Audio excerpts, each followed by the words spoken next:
drip it at home. Wait, It just keeps on going. drip coffee is hipster? Yeah. Why is drip coffee? Drip coffee is like the most traditional, old-fashioned kind. Like where you. That's I don't what know. you get at Dunkin' Donuts is drip coffee. I know. Are you saying calling it drip coffee instead of just coffee is what's hipster? Well, maybe, probably. It's technically drip coffee, except that it's not from a machine so much as you put it, and then you take a vessel of hot water and you pour it in and let it drip out, and then charge $8. Because I would think that This is a really funny story that somebody just linked me. Hackers won't stop hijacking local U.S. radio stations to play F Donald Trump rap. This is happening. That's because they hadn't patched their software. Yeah. This is an illegal use of ham radio. Tampering with software it uses for its FM transmissions. And it's a simple MP3 clip that they play repeatedly. That's so funny. Amazon had good earnings. That means I have to write them up now. I'm sorry. Earnings? What are you talking about? Can you here, I'm going to put this in the Slack. Can you append this to the end, Roger? Yes, I will append it like an X. Wait a minute, where did it? There, wait, is that it? There it is. Amazon's quarterly revenue rose 22.4%. Dang. Normally I don't include the Amazon stuff because it's really not their margins are so thin, you know. There's usually not a lot to say, but that's pretty significant. And they went on that Oprah diet. And Amazon Web Services jumped 47%. Although missed the estimate. Wow.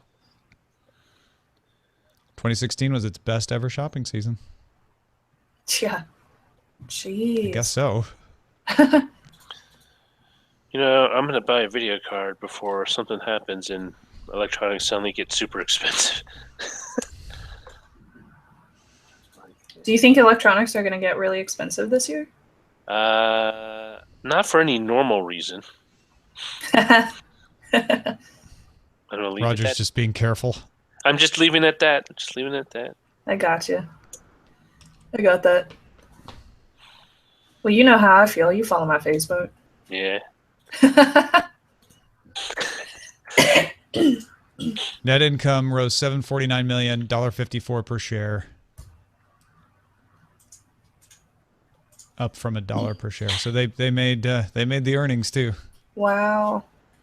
They didn't just make the revs. Usually that's the thing, is their earnings are really low because they have such rare margins. And these aren't ridiculously huge, but they're still up.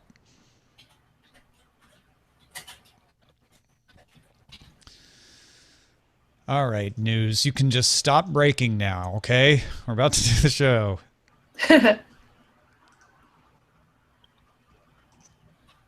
It's so funny though when these earnings reports come up, because I see that and I'm like, oh my gosh, they had a crazy quarter, which they did. But then the fortune story is Amazon holiday sales not prime enough, and it's because they missed the estimate. Analysts had expected more. That's like they had a huge jump, but analysts thought the jump would be even bigger.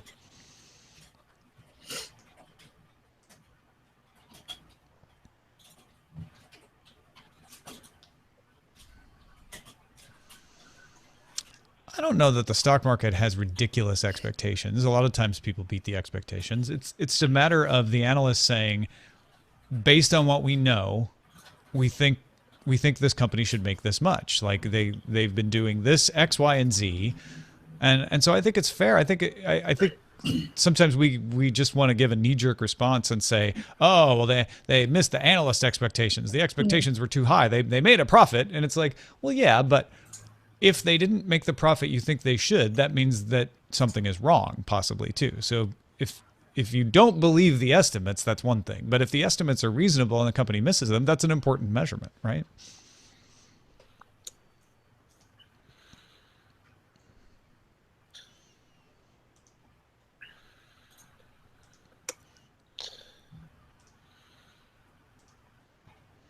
The Daily Tech Profits Show.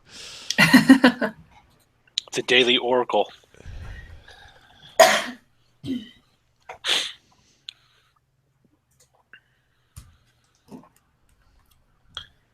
Okay, what website keeps talking to me? No, it's that one. What is it saying? Automatic audio. That's so annoying.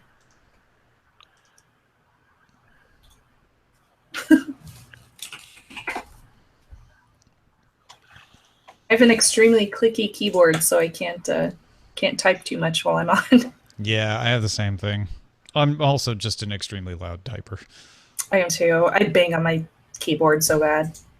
I'm going to put in one of those old IBM PS2 keyboards so make it extra loud. The switch keys? Yeah. What are they, M50? Is that? I always forget. It used to be you just buy the Northgate. Northgate made a bunch of switch. No, I'm talking about the IBM ones, like the OG ones. The OG ones from those are super OG. Yeah. Like the original AT or the original XT keyboard? No, the IBM PS2 one is the one I'm talking about. That's not OG. Model M, Beef says. It's just Elder G and EG. Okay. Are we on AGR?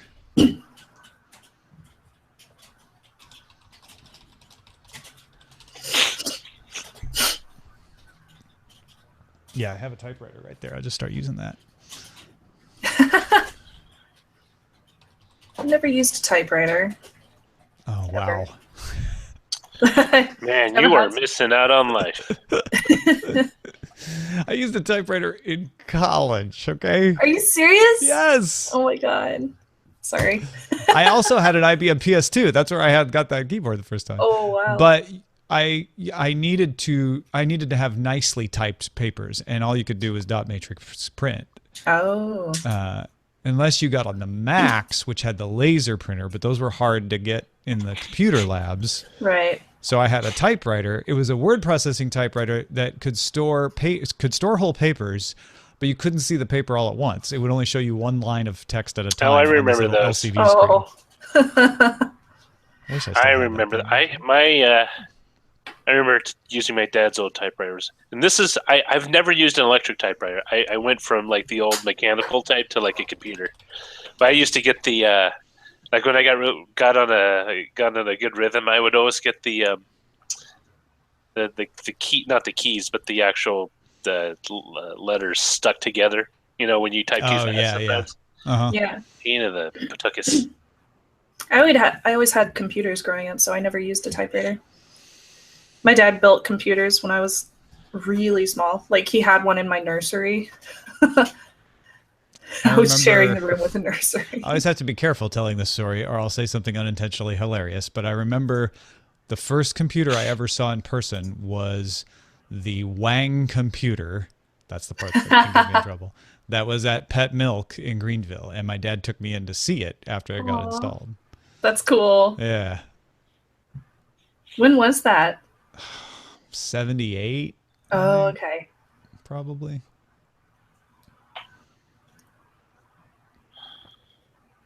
Yeah, it was bunch of youngins. I just remember looking at it and going, wait, that's all it is? Like, I expected it to have all the flashing lights from television and stuff. Like from Star Trek. Yeah. I was expecting the voice. I wanted a voice. Like, yeah. They used to sell for like the ColecoVision and some other computers. I think the old Texas Instrument. They had a voice box, so it could sort of make something that approached human speech. It's like, okay, I guess that's speech. But is my mic echoey? Yeah. All I know is how quickly everyone's. Yeah, we hear you tapping. So. Okay. How used to everything people have gotten.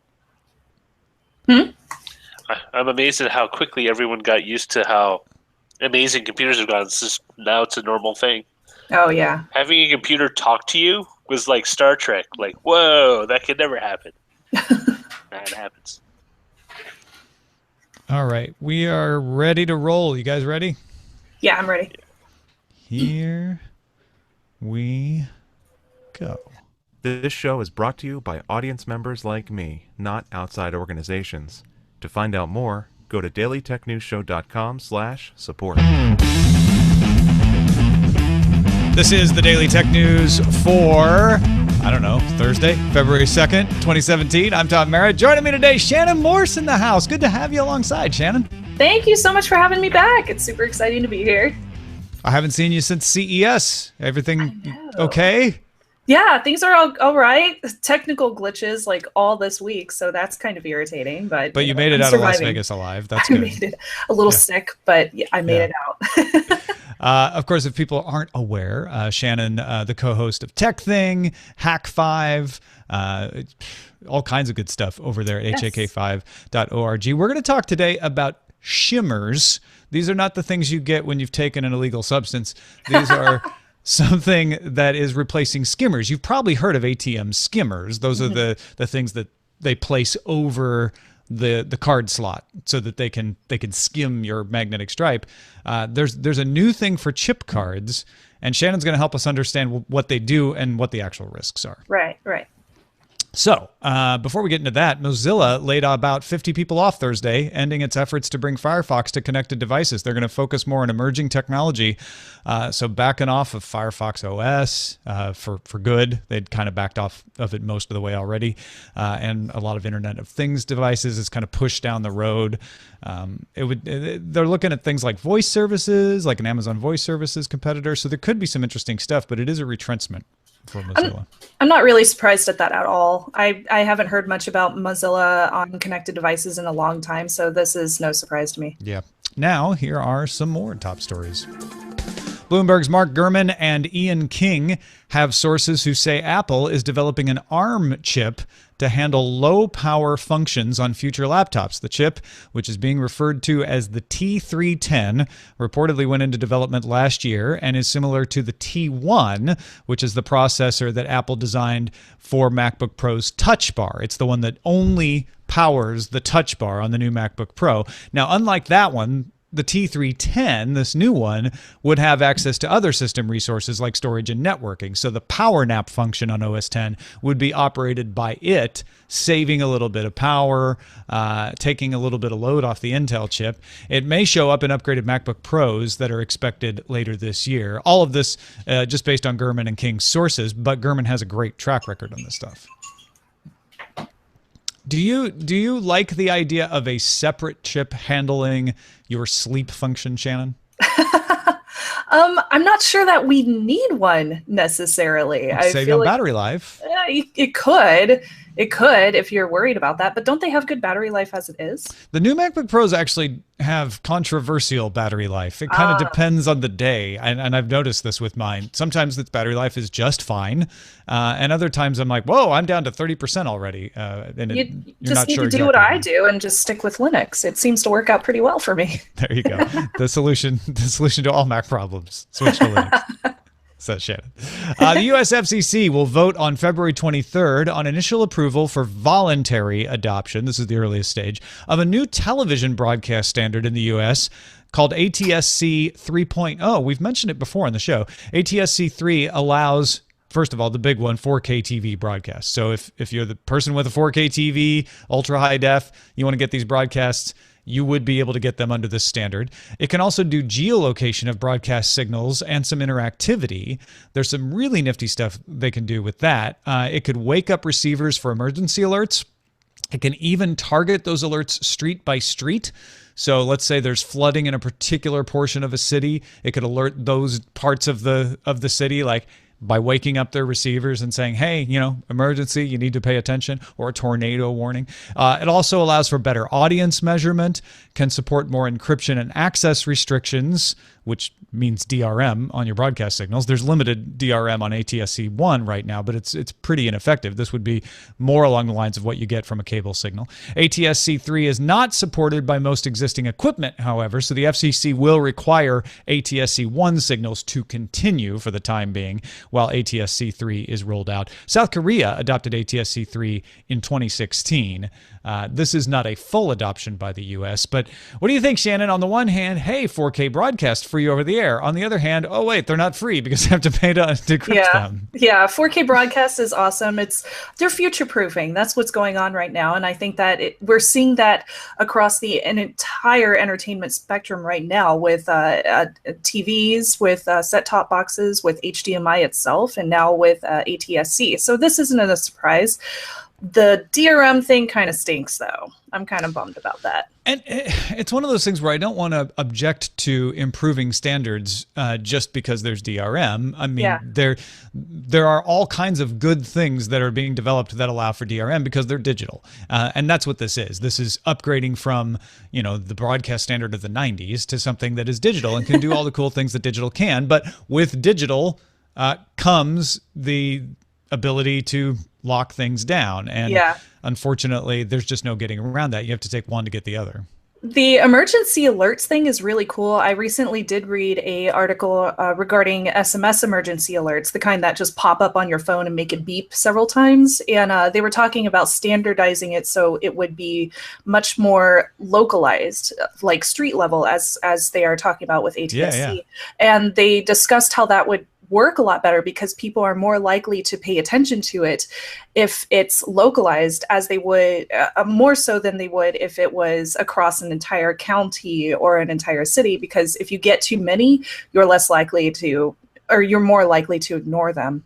Yeah. The other thing you could do is more easily add a TV tuner to a phone because of the way this works. It could fit right in, and you could get broadcasts to your phone that don't use your bandwidth because they're just coming in over ATSC, and the interactivity could happen because you send your responses out over the internet connection on your phone and then receive the data through the broadcast channel because these are data-rich signals.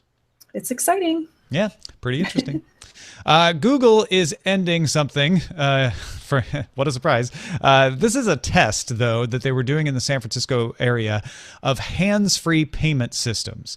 So as of February 8th, if you've been using hands-free on Google, you won't be able to anymore. So you need to cash out, get your gift certificate. I think they're offering a Whole Foods gift certificate to people who tested it. The feature, which launched last March, used location services, so Bluetooth, Wi-Fi, your GPS, to determine if you were inside a store, and then you could come up to the cashier. The cashier would ask for your initials, verify a picture of you from the system to make sure it's you, and then you didn't need to take your phone out to make the purchase. If you recall, Square did this exact similar, I don't want to say exact, a very similar thing where they were using geofencing, and I loved that. There was a coffee shop in Petaluma I used to go to where I could just walk in, and they already knew me, so they would look and they would see the picture, and I never had to pull anything out. I never had to do anything. Despite the shutdown, Google says it's now working to bring the best of the hands-free technology to even more people in stores. They sort of obliquely recommend everybody sign up for Android Pay, which could be just that they want everyone always to sign up for Android Pay because they run it.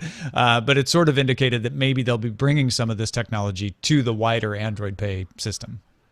I never used this once when it was available at all. Did you ever use the Square one back in the day? No, I never did. I was always going for credit cards, and the reason why is because I would get rewards by paying with my regular credit cards with a swipe transaction. So for using these hands-free ones, I just never go for them. Well, you tie it to a credit card, so I assume you could still get your points. Maybe, but I don't know. The thing about it is it sounds horribly insecure, right? Anybody could just walk up. It does sound horribly insecure. And in busier locations, it might be. But it's actually quite difficult. It's a social engineering challenge, not a technical challenge, to say, I want to get them to think I'm that person, right? Right. And so you'd have to talk them into like, oh, I know it doesn't look like me, but that's me. And then if it's a small enough store, you might overhear that and go, wait a minute, what are they talking about? So, there are those kinds of challenges, but I mean, I don't know, Shannon, that doesn't sound like that much more of a challenge than your typical scams that are run with payment systems of any kind. That's true. And I wonder if there was any kind of man-in-the-middle attack created to implement a new photo when it came over. And if there was... Sniff out a connection. That would be interesting, yeah. Yeah, I'm assuming that it would be encrypted. I haven't studied it myself, but I would hope that it would be secure. Yeah, totally. It absolutely has to be. AT&T announced it will roll out 5G service in Austin, Texas, and San Francisco, California later this year with promised speeds of 400 megabits per second. So this isn't up to the true 5G spec. This always happens. We always have something that come out and we're like, well, it's not really LTE advanced, but it's technically LTE. This one will be the same way. However, AT&T says it should be able to hit the gigabit per second speed that true 5G should get by the end of the year. These are some pretty big promises, not only to have service, but to have it hit a gig by the end of the year. AT&T also announced it will start testing AirGig. That's a service they're developing that uses power lines to transmit data wirelessly at gigabit speeds. And that could be used in your house as well. That's so fast. I'm so excited for this. Oh my gosh, yeah. I don't use AT&T, of course. I hope that it rolls out to other carriers soon. I believe Verizon is also looking into it. But yes, they are. Oh man, can we make this happen like immediately? This is why AT&T is making a big deal about this. They want people to think, oh, if I want to get that gigabit wireless speed, I got to get on AT&T. Fact of the matter is, eventually it'll come to all of them, as did LTE. So it is always that horrible overlap time, though, where you're looking at your friend in Austin who has AT&T, and you're like, you get 400 megabits per second right now over the air? I'm so jealous of you.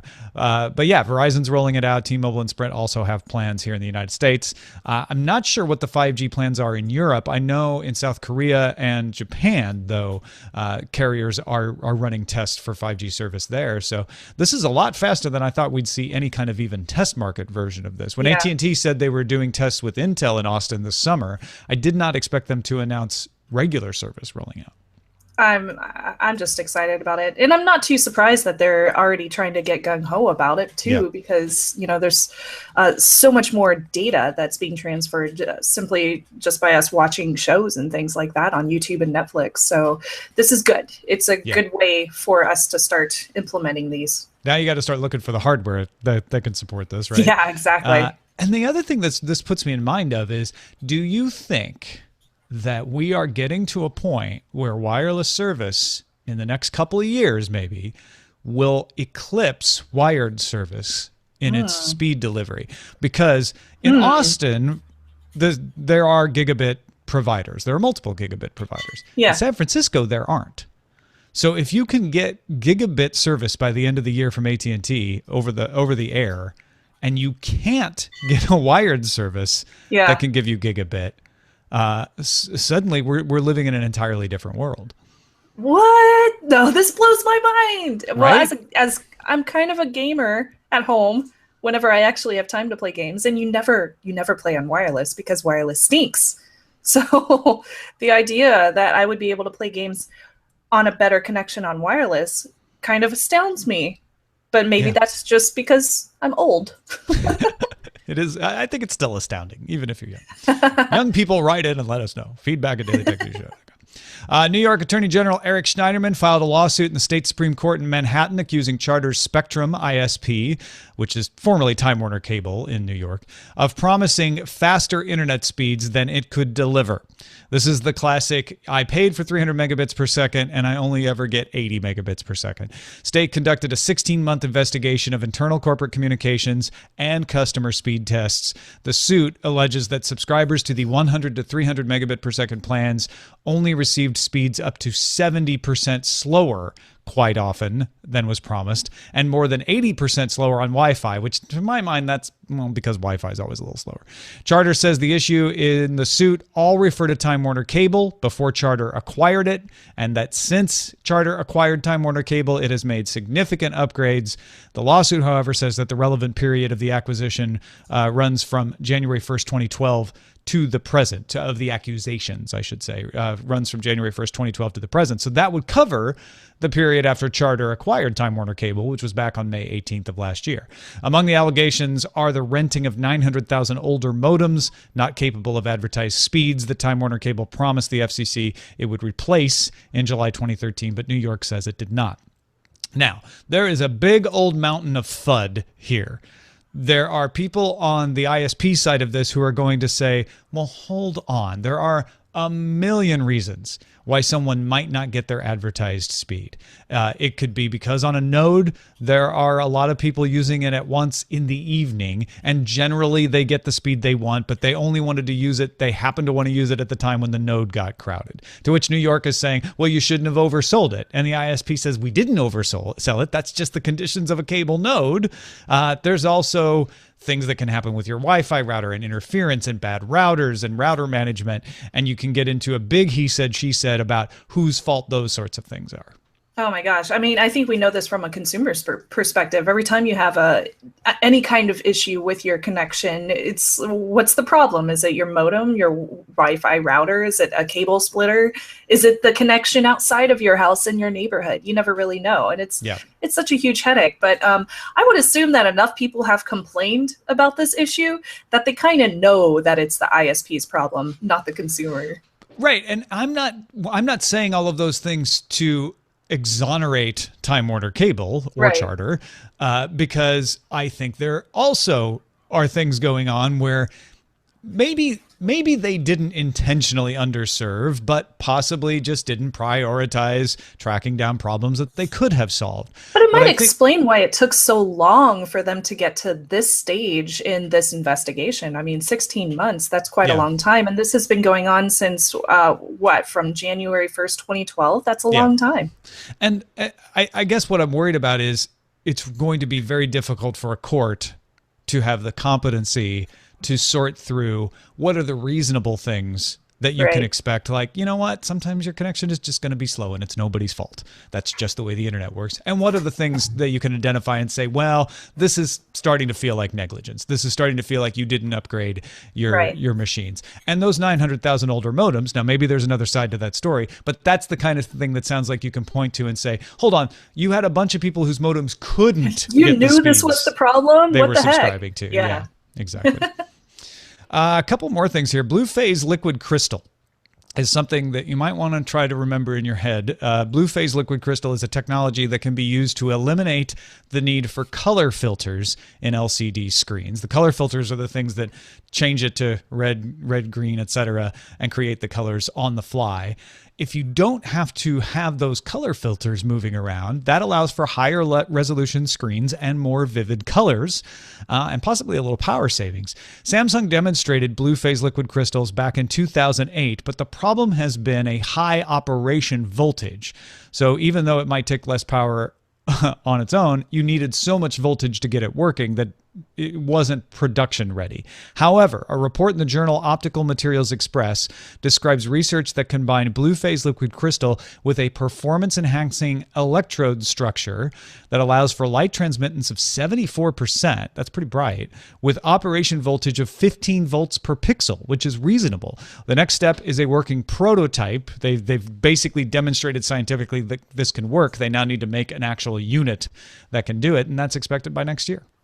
I wonder if this is something that we'll see at CES next year. Wouldn't that be interesting? If they're able to make a prototype, I would not doubt that somebody will have this on display at CES next year. Yeah. Let's make a note of that. Try to remember to look for blue phase liquid crystal. And the next time you see Robert Heron, see what he knows about this, because I know he's up on that stuff. Yeah, I'll ask him about it. Yeah. Finally, Reuters reports Amazon says net sales rose to $43.74 billion in the fourth quarter from $35.75 billion a year earlier. However, as good as that is, analysts had expected $44.68 billion. Amazon's net income rose to $749 million. That's $1.54 per share from $482 million, just about $1 per share last year. Amazon's quarterly revenue rose 22.4%, driven by strong sales in the holiday period and a jump in subscriptions for Amazon Prime. Revenue from Amazon Web Services rose 47% to $3.54 billion. However, that's still under what the analysts expected. They thought they were going to see $3.60 billion. The 2016 holiday was Amazon's best ever shopping season, and it shipped 50% more items than the prior year for third-party vendors. Wow, that's huge. That's a big number. Yeah. And as Big Jim, patron of this show and host of Tech and Trade, logistics guy, says, with that revenue, they can pay for all those airplanes and that air hub that they're building out there in Kentucky. And that's what Amazon does. They take their money and they plow it back into the company. That's awesome. Good for them. To get all the tech headlines each day in less than 10 minutes, folks, go subscribe to dailytechheadlines.com. Your patron dollars support that as well. All right, let's talk about shimmers. These are thin chips. They're easily inserted into an ATM slot or a point-of-sale card reader. And the old way used to be like pull on it to see if there's something loose, to see if there's a skimmer attached. These you won't be able to tell. It'll be almost impossible to know that they're there without opening up the machine. They sit between the card's chip and the chip reader. And what they can do is use intercepted data to replicate the magnetic stripe version of the card. So first of all, if everybody were on chips, these shimmers wouldn't be very useful. The other thing that happens is even if you're using a magnetic card, there should be something called an iCVV. iCVV is an integrated circuit card verification value. The CVV is that code on the back of your plastic card. The iCVV is something that's generated by the chip and authorizes the transaction. Some banks aren't checking that. If they're not checking that, this exploit can work because it won't be foiled by this incremental iCVV. So Shannon, first of all, do I have that about right? And second of all, how big of a risk is this? What should I be on the lookout for? That was a really good explanation, actually. So good job on that. For anybody that doesn't know, I used to work with a credit card processor. And one of the things I had to educate myself to get the job on was about fraud in credit card industry. And when I worked there, we were mostly focusing on magnetic stripes and how we needed to update the credit card processing units to accept magnetic stripe cards with pins and things like that, instead of just not at all. The problem with chips, the chip cards, which are called EMV, I believe. Yep, that's right. Yeah, EuroPay, MasterCard, and Visa, or something like that. Those ones were up and coming at the time. So it was something that we had to start looking into as well, because we would have to upgrade all of the machines. Shimmers are a really big deal because, unfortunately, there's not a really good way to tell if an ATM that you're using at the time has one of these shimmers installed. And there's also not a good way to tell if the bank that issued your credit card in the first place is actually checking for that iCVV whenever you put your card into an ATM, because it all happens on the back end. It's something that's non-consumer side facing. So as long as all that's happening, then you're good and you won't have to worry about this fraud. But if it's not, then your card could easily get duplicated as a magnetic stripe card, which plenty of merchants in the US are still using, and we use online.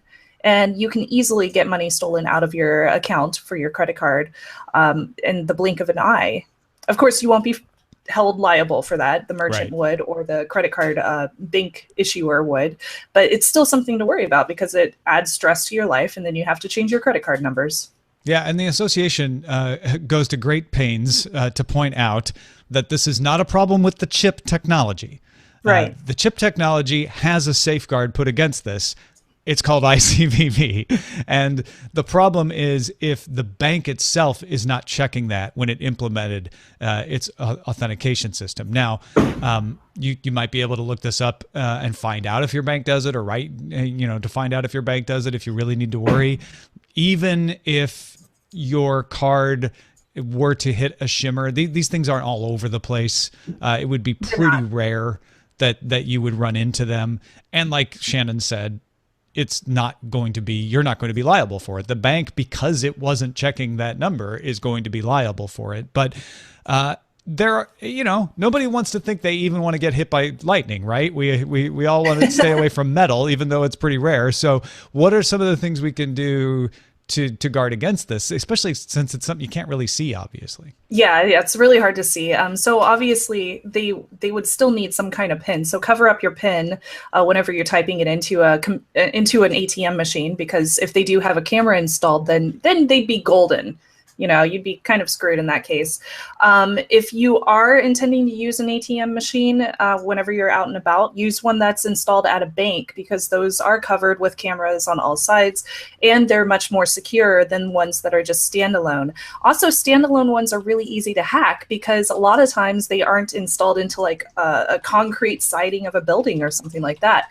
You can easily get around the back side of them and install a man-in-the-middle attack. I've seen plenty of this happen through infosec talks at conventions that I've been to. They've found weird wireless dongles plugged into the back of these things and stuff like that. So steer clear of those. And if you ever plug your card into an ATM machine and it gets stuck on the inside, or it feels like it's not a smooth transaction of pulling it in and out, that could mean that there's a shimmer inside of it. So if you do feel like that's a little sketchy, then let the authorities know or let the bank know, because it might entail that there's actually a shimmer in there.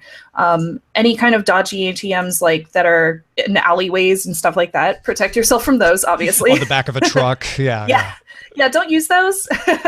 Convenience store ATMs, those aren't necessarily the best ones to use. I try to avoid those at all costs. So definitely go to a bank as opposed to one of those. Yeah, Brian Krebs at Krebs on Security had an article about this a little while back on January 19th. And one of the things he mentioned, which I hadn't thought of, is avoid withdrawing cash on the weekend.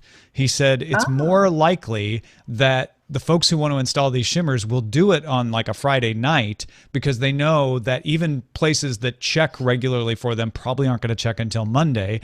And more people on the weekends need cash because they're going out for the weekend. Yeah, that's true. And this also brings up a question for me too, is when are we going to see this fixed?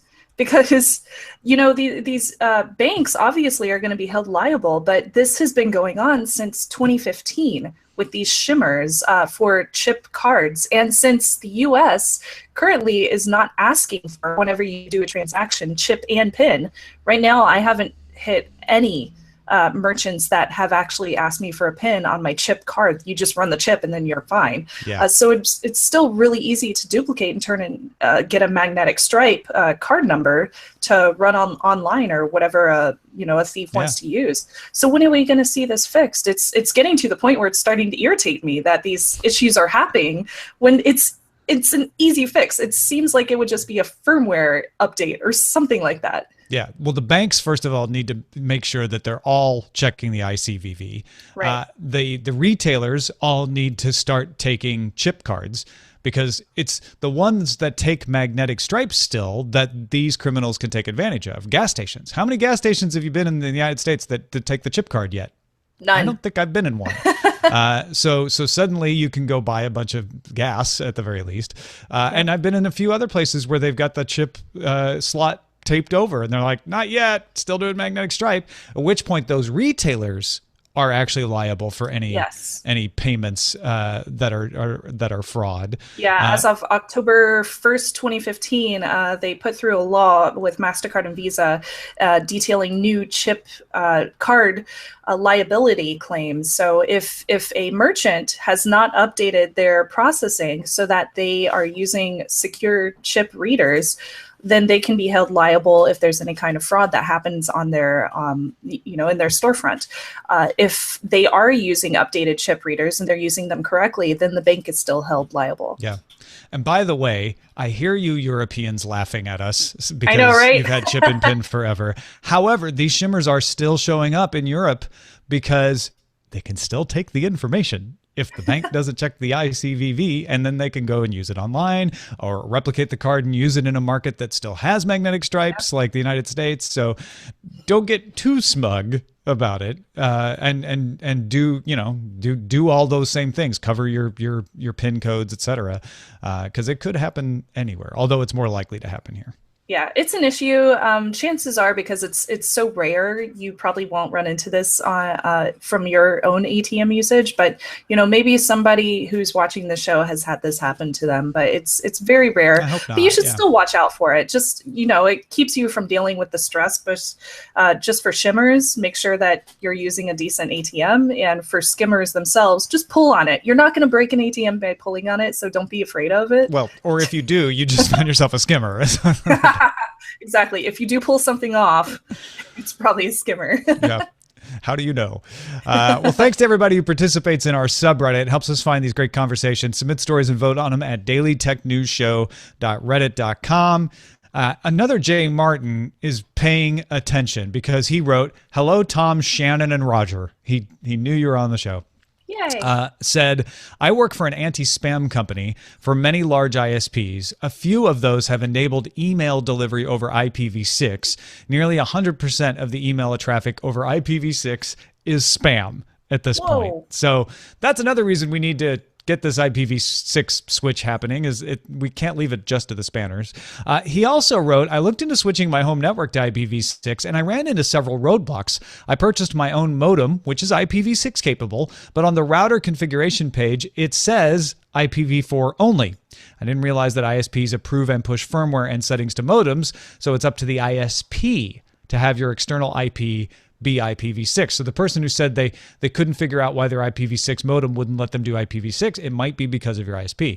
Also, another Jay Martin says, "My Eero router does not support IPv6 at this time," stating on their site that Eero does not yet support DHCPv6 or any IPv6 firewall. So if you're using the Eero or some of these other mesh network may have the same situation, then you're not going to be able to use IPv6 yet. That stinks. Yeah. I want to use it now. I know. And then Arthur in moderately snowy Toronto says, "Okay, I was listening to Tuesday's show and was glad to hear you help spread the word about IPv6. However, I was surprised to hear Ethan Banks suggest that IPv6 eliminates the need for NAT. In the example case where all devices in the home have a publicly routable IP, it would be true that ISPs could help identify specific bandwidth-intensive devices inside the home, but these devices exposed to the internet would also be fodder for hackers. All of the IoT devices with poor security standards would be granted instant access to the internet and the internet to them. Common IPv4 routers that are currently in use provide a type of firewall protecting all the devices on the home network from the outside world. Even in a future IPv6 world, I hope to see the homeowner or business continue using NAT routers to block unwanted incoming connections. As a related aside, I used to configure my router to pass SSH requests to a Linux machine in my house. It was always entertaining to review the access logs for the piles, daily failed dictionary attacks against the system." Well, thank you, Arthur. I think what Ethan is saying, and I've actually seen other people write this about IPv6, is we shouldn't have to rely on NAT firewalls to protect our devices. The devices should be secure. Right. That's the ideal world, is that you don't have an Internet of Things device that allows any connections except the ones that you've authorized. And we need to have that happen. And some people argue that an IPv6 world will hurry that along because the device makers can't fudge things and hope they get protected by a firewall. That said, I totally see what Arthur is saying is, great, that's a lovely idea. Until that happens, I'm definitely running a firewall to protect those devices. Yeah, and you should, because, just like you said, IoT manufacturers haven't been implementing proper security on those devices. Kind of love that Arthur is he's passing SSH requests to a Linux machine in his house. That's hilarious. I would love to see your logs. Good. Send your logs to Shannon, Arthur, if you feel like it. She'll get a laugh.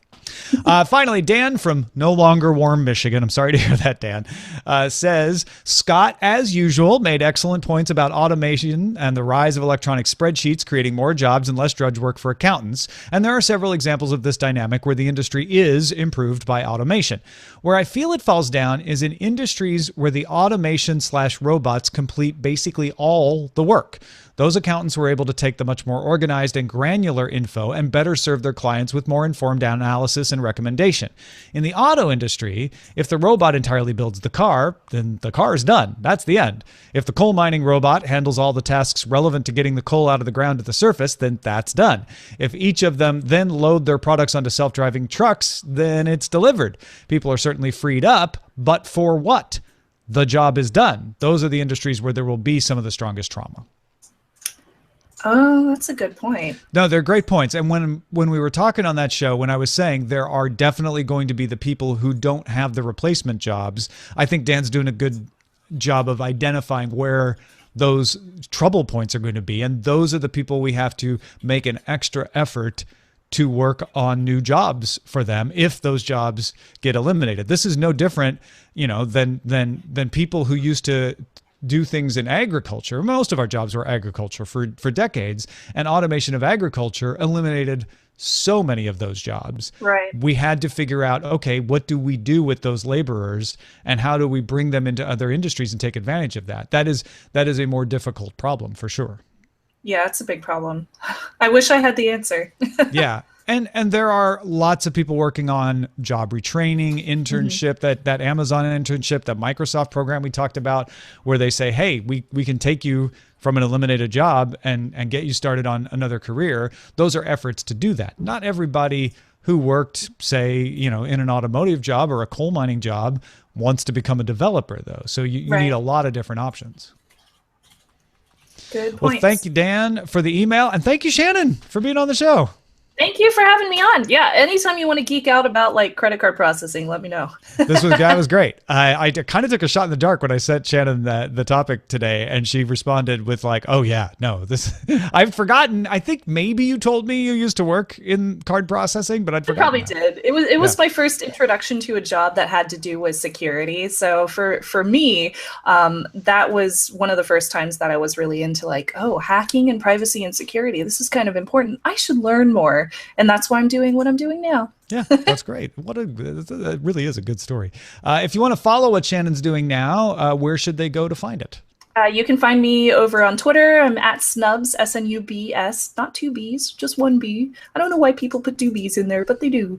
And you can also find all of my shows over at Hack5. It's hak5.org. Our most recent ones, we've had a couple of really, really good interviews on Hack5 about, did you know that your phone can be fingerprinted with the IR transmissions? Isn't that weird? Proximity? Oh, so you just... So proximity everybody's over phones IR has a little different IR? It's a little bit different. Isn't that weird? It's a little creepy. Yeah. It is a little creepy. Yeah. So a great interview there. And you can also check out Tech Thing over at tekthing.com. And it's also on Hack5. Go check it out, hak5.org. Big thanks to everybody who supports us in all the different ways at dailytechnewsshow.com/support, including Jay Dobson and all the other folks. Pushpak Ravitej. I apologize if I'm not saying your name exactly right, but just jumped in at the analyst level. We got all kinds of folks supporting us. Big thanks to every single one of them. And if you want to join them, please go to patreon.com/DTNS. If you pledge $5 a month, that's 25 cents a show. You get a weekly posting that should be emailed to you if you have your settings right, that recaps all the news of the week and has an exclusive column. Mine just went out today talking more about robots and manufacturing and why that is on the rise in manufacturing more now than ever. You can get all that at patreon.com/DTNS. Our email address is feedback@dailytechnewsshow.com. We're live Monday through Friday, 4:30 p.m. Eastern at alphageekradio.com and diamondclub.tv. And our website is dailytechnewsshow.com. Back tomorrow with Chris Ashley and Len Peralta. Talk to you then.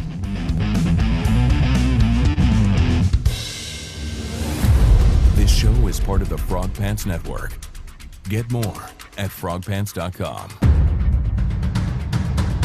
Diamond Club hopes you have enjoyed this program. Good show.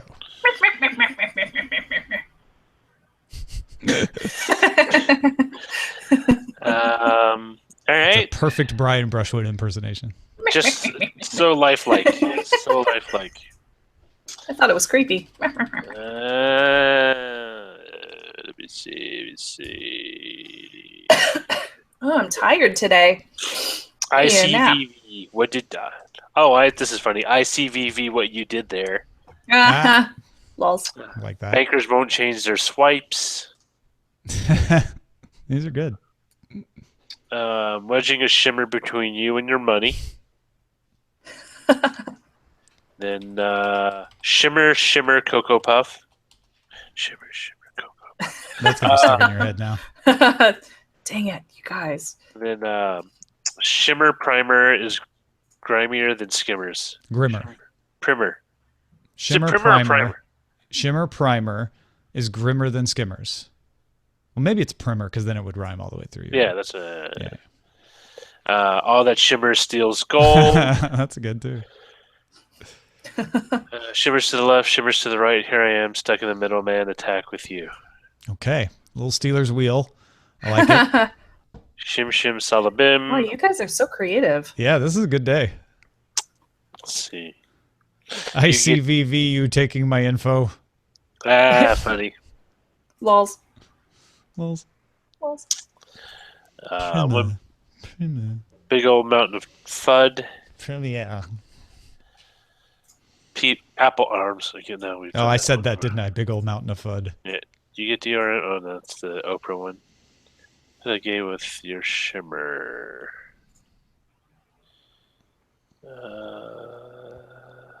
see. 1.21 gigabit. I like the shimmer primer is grimmer than skimmers. That's my Shimmer favorite. primer is grimmer than skimmers. I like My Dorothy's got it. I like wedging a shimmer between you and your money. I'm actually a big fan of iCVV. What you did there. Eh? You're the boss man. We could let the votes. We can let the votes continue to come in for a little bit. I'm still leveling. With great 4K comes great DRM ability.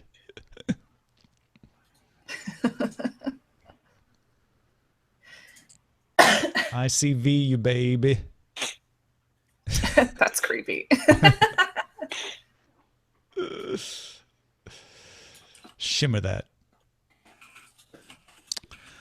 Shimmer me timbers. Shimmer me timbers. Is that on there, or did you just make that up? No, I made that. That's good. I like that. Shimmer me timbers. So what do you have the rest of the day, Shannon?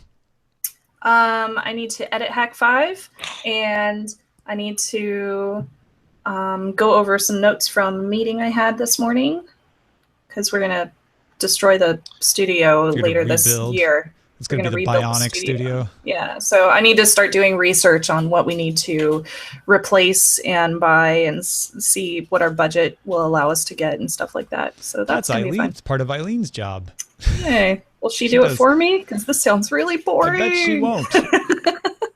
I'll pay her. Not really. In Starbucks.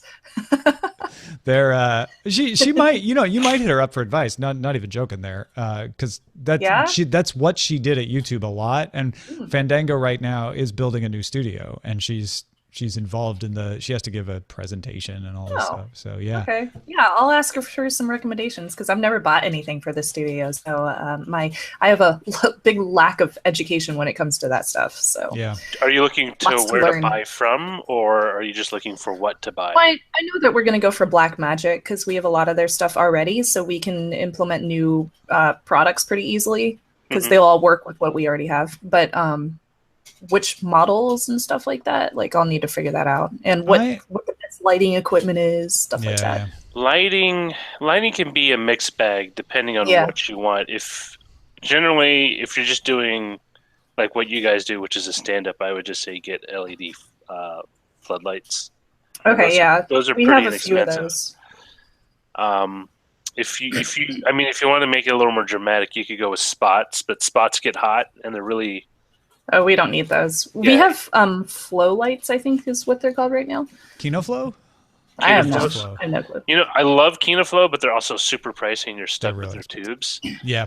I would recommend these guys are low buck, but they're in the Bay Area. If you go to how can I send you something? Thing about KinoFlow though, and I know they're super expensive, is they're so dead simple. Like you just point them and they. Yeah. Well, that's the thing with LED floods. You can do the same thing, but they offer the ability to adjust the brightness and the color depending on which. Where are you, Shannon? Are you at Shannon or are you Snubs on here? Shannon at hack5.org or Snubs at hack5.org. Oh no, I mean in the chat. Oh, in the chat. I think you're Hack5 Snubs, no? Oh, there you are.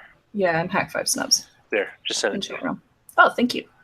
So these guys are down in the South Bay, but they do.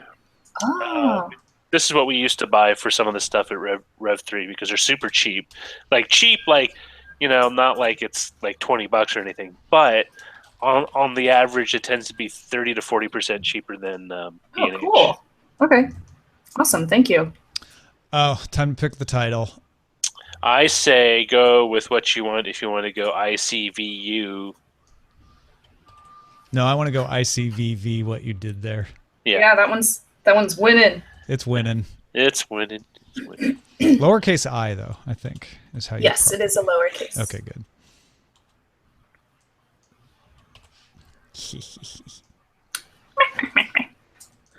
You like doing that. Diamond Club hopes you have enjoyed this program.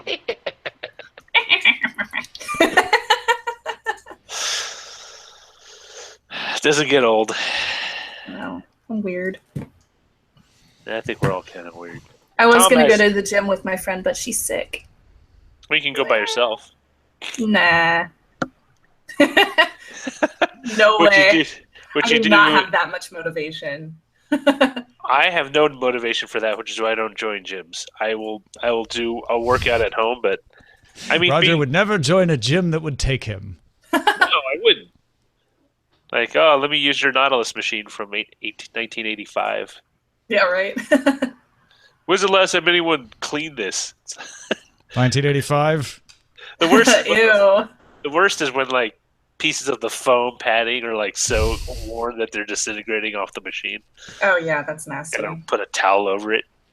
Yeah, it's funny. Like we bought an elliptical machine used, and it's been great. It was a super discount, and we have it, and we brought it with us when we came down from San Francisco, and it's awesome. And Eileen uses it regularly, but she still likes to go to classes and stuff. Like there's just something about, for her, being in a group that is more motivating sometimes. Yeah, I can't go to a gym and work out by myself. I have no motivation to do so. But if I make a date with one of my lady friends and I'm like, we're going here together, then I'll do it. It's that motivation. Yeah. It's like, I don't want to put somebody down. I can put myself down all the time, but Sure. if it involves We all have scream to at put ourselves each down. other as motivation. Come on, Yeah. one more. basically, yeah. If you This fail is going to now, be your first time, but I'm totally like that, though. like a Marine Corps drill instructor. Fail at this, you'll fail at everything in life. Now push. I think I'd be pretty good at that. I did grow up on bases, so. So it's just natural, second Yeah. nature. Yeah, I Sawyer is my motivation. I go running with him, Oh, that's cool. so I know he like really enjoys it. And it's important Yeah. for him to get outside and see the world. Well, not the world, at least, but our neighborhood. Yeah. Oh no, Biocast said he just finished an Audible book the other day, and instead of the garbled voice that you normally get at the end, the narrator actually said the Audible hopes you have enjoyed this program. Oh, wow. And Biocast's like, I was disappointed. Audible hopes you have enjoyed this program. I wonder if that'll happen on Pilot X. Maybe I can request, like, please use the garbled tag. My audience demands it. When are you coming out with the audiobook? March 14th. Awesome. Yeah, you can pre-order it now. That's so Are exciting. you reading it or? Nope. They got a pro. He's done a bunch of David Weber books and Bruce Catton Wow. books, and yeah. That's awesome. I'll have to get it when it comes out because I am a slow reader. Yeah, you can 2x it. Be done. There we done go. Fast. I'm actually curious how many hours it's going to end up being. I'm going to guess it's like around 8 to 10. I don't think it'll be super long. That's good. That's a good length for books. Yeah. If it ends up being like 56 hours, like Game of Thrones or something, I Yeah, don't think I like just Great can't North do it. Road. Oh my, that took me months. Jason says hi. Hi, Jason. He says hi, Jason. It's my coworker. He was hiding behind this thing. The whole time? Yeah, the whole time. For How real, the whole time. uncomfortable. He was just crouched down behind it, waiting for us to stop. Yeah. It's funny. Almost exported. Almost there. I have to go do a Twin Peaks podcast, and I had a panic this morning because for some reason I got behind and I thought I had watched the episode we're talking about, and I hadn't. So I took really, really spare notes. I'm just going to have to rely on Ron for this one. I'm not going to tell you which episode it is, so if you're listening to Damn Fine Podcast, try to guess which one I wasn't properly prepared for. Maybe I'll just say it on the show. Oh, hey, chat realm. I'm looking for a spreadsheet that I can plug in all of my like tax data into throughout the year. and it'll tell me how much I owe at the end of the year because I'm self-employed. So, well, yeah, but Google spreadsheets are free. So if there's like a spreadsheet that's already been made by somebody that has all the maths involved for a regular IRS reporting. Yeah. I don't know if that exists. If it doesn't, I'll make my own. It'll take me a long time, but I'll make my own. But I'm trying to look for something that can just calculate everything if I plug in all the numbers. Just so you have an idea, like an estimate. Yeah. Yeah. Like I spent this much on all my expenses for the year for my Schedule C. And then I put this much into retirement. So tell me how much I owe at the end of the year. So if anybody knows, you can send it to me at Snubs on Twitter. Don't forget all those charitable donations. Yes, which I don't think I donate enough to go over the standard deduction because I can't afford it. Yeah. But I wish I could. I wish I could just donate to everybody. Not for the tax benefit, but just to help. To do it. Yeah. It's such a turnoff. Like if it doesn't go over your standard deduction, nobody's going to give. Like it should be counted as something separate so that everybody is more likely to give help charities. The cause. Yeah, which I do. Like last year I gave to a bunch of causes and like even GoFundMes that which the you motivation can't claim. behind it. Yeah. Yeah, but I feel like the motivation's not there for a lot of people unless you're like super rich to give to charities. But I still do. You can deduct professional memberships too. Oh yeah, I do that. Yeah. My professional membership to Amazon Prime. We should start a professional society so that you could use it as a tax shelter. Okay, I'm down. For real. If you want to do that. Cool. The Society of Professional Podcasters. Just put that loophole in there. Yeah. Sometimes I think that's why a lot of these societies got started, right? I think you're right. Yeah. I found some good spreadsheets on the internets.